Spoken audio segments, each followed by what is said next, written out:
Welcome back to Musings with Anna.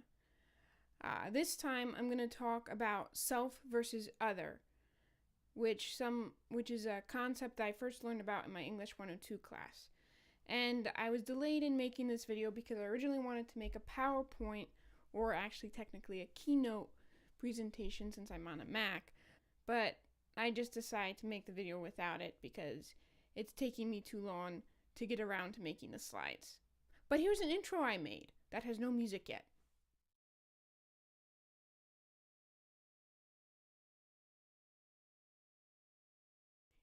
Usually I wear glasses, but I don't like to record with them because there's a glare. And I don't really need them for around the house because I need them to see far away but not up close. But you didn't really need to know that, but I just wanted to tell you. Because I wanted to tell you last time, but I forgot. Alright, so getting back to self versus other. I first became familiar with the concept in my English 102 class. Well, I should specify my second English 102 class. And this was in college. Now, I had a first English 102 class, but that's a whole nother story for a whole nother video. So, the English 102 class, the theme was borders.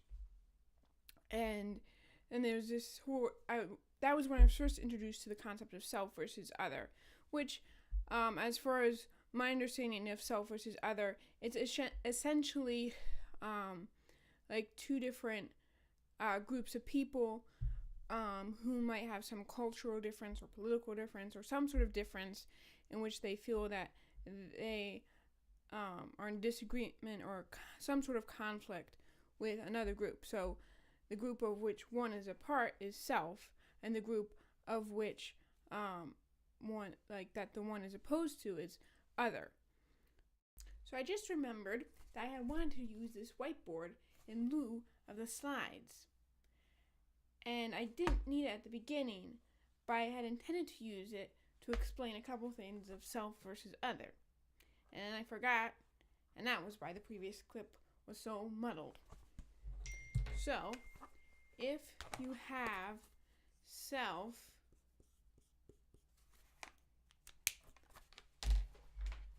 versus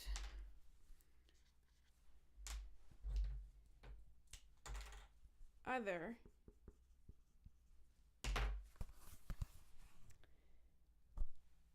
you could think of this in a number of ways, but just for illustrative purposes, or illustrative, or whichever way you want to say it, I'm going to just draw some people with, I'm going to actually make illustrations. But they're not very good ones. Okay. So,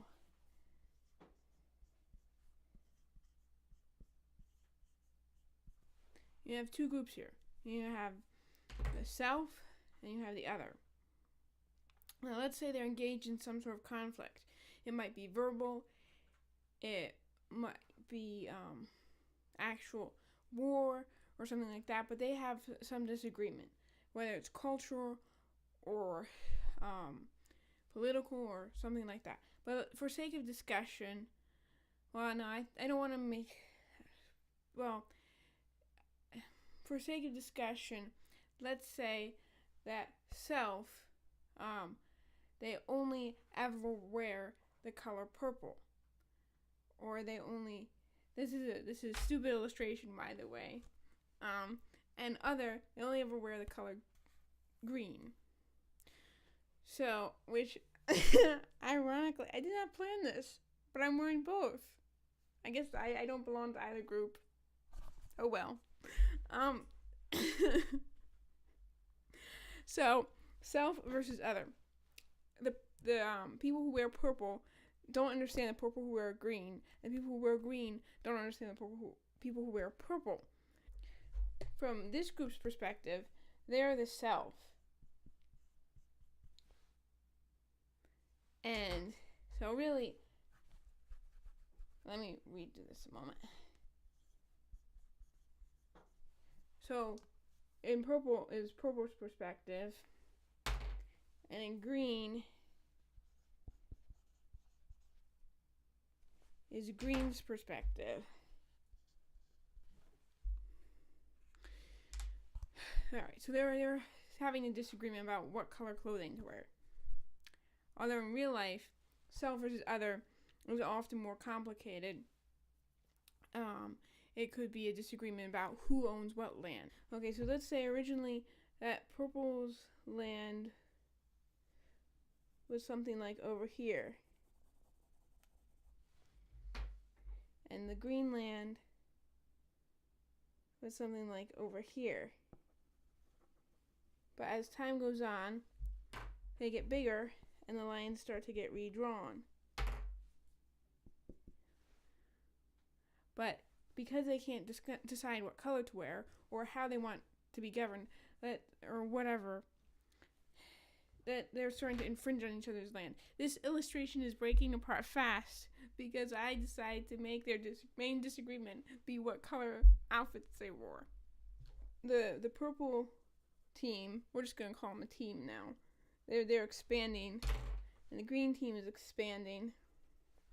Now, see, this region here is starting to be all that's left, and they're going to come into conflict. Before, like, when they were all happy, you know, they were all happy over in their corner here, and the green was all happy in their corner here, they're nowhere near each other. So they don't care that one of them wears green and one of them wears purple because they're not close enough to see each other wearing different outfits. There's no clash. But then when they start to move out and colonies, then some of the colonies get close to each other, and then they start fighting because they're saying, what's this strange person wearing green for? Or what's this strange person wearing purple for? And what's this strange person wearing both colors? How weird is that? So at some point, someone might come along and say to purple, look, purple, I think you need to understand green a little better. Or someone might go to green and say, look, green, I think you need to understand purple a little better. And at this point, they could choose to try and understand each other better, or they could choose not to. And as you see, sometimes you can wear both purple and green. Although technically I don't think this is green. It's, of course, neither is this pen. They're not a perfect match, but they're pretty close. But they're not exactly green. They're more of a teal. I think it's teal, not turquoise. Teal, probably. Anyway, but I'm just going to keep calling it green for simplicity's sake. But in reality, this purple versus green isn't really so simple. Why are they convinced that they're right? Why is purple convinced that it's right to wear purple, but only purple? And why is green convinced that green's the only color that's acceptable to wear? And of course, in a real life conflict, it's even a more important question, because when people believe in the cause that they are fighting for, they're not mercenaries or something like that, or like when they believe that their side is right, and they're not just fighting because they're mercenaries or something, then they're convinced that their side is right. Otherwise, they wouldn't fight for it, or would they?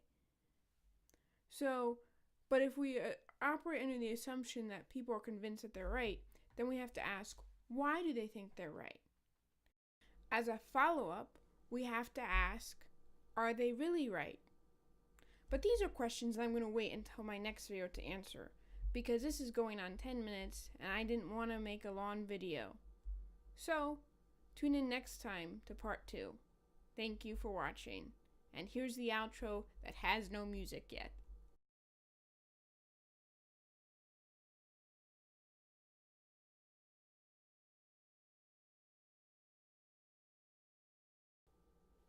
Oh, hi! I edited this video more than I edited the previous video.